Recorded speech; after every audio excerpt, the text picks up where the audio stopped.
வணக்கம் மக்களே, இன்னைக்கு ஹெல்தி டிப்ஸ் பார்க்க போகிறோம். அத்திப்பழ ஜூஸ் குடிப்பதால் நன்மைகள் என்னென்ன? அத்திப்பழத்தில் பீட்டா கரோட்டின், வைட்டமின் பி6, வைட்டமின் பி1, பி2, பி3 மற்றும் நார்ச்சத்து, பொட்டாசியம், கால்சியம், மெக்னீசியம் போன்ற ஊட்டச்சத்துக்கள் நிரம்பியுள்ளன. அத்திப்பழம் ஒற்றை தலைவலி மற்றும் தூக்கமின்மை போன்ற பிரச்சனைகளுக்கு சிகிச்சையளிக்க உதவுகிறது.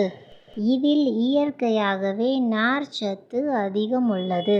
இது நீடித்த மலச்சிக்கல் பிரச்சனைகளை சரி செய்ய உதவுகிறது. இவை சிறுநீர் மற்றும் பித்தப்பைகளில் ஏற்படும் கற்களை அகற்றக்கூடும்.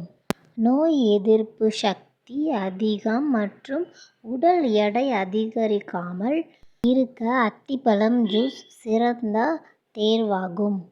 அத்திப்பழம் ஜூஸில் வைட்டமின்கள் அதிகளவில் உள்ளதாக அல்சைமர் போன்ற வயது காரணமாக ஏற்படும் நோய்களை தடுக்க உதவுகிறது. அத்திப்பழ ஜூஸில் பினோலிக் கலவைகள் அதிகளவில் உள்ளது. இது சரும ஆரோக்கியத்திற்கு பங்கு வகிக்கிறது. நம்மளோட சேனல் பிடிச்சிருந்தா சப்ஸ்கிரைப் பண்ணி வச்சுக்கோங்க. வணக்கம் மக்களே.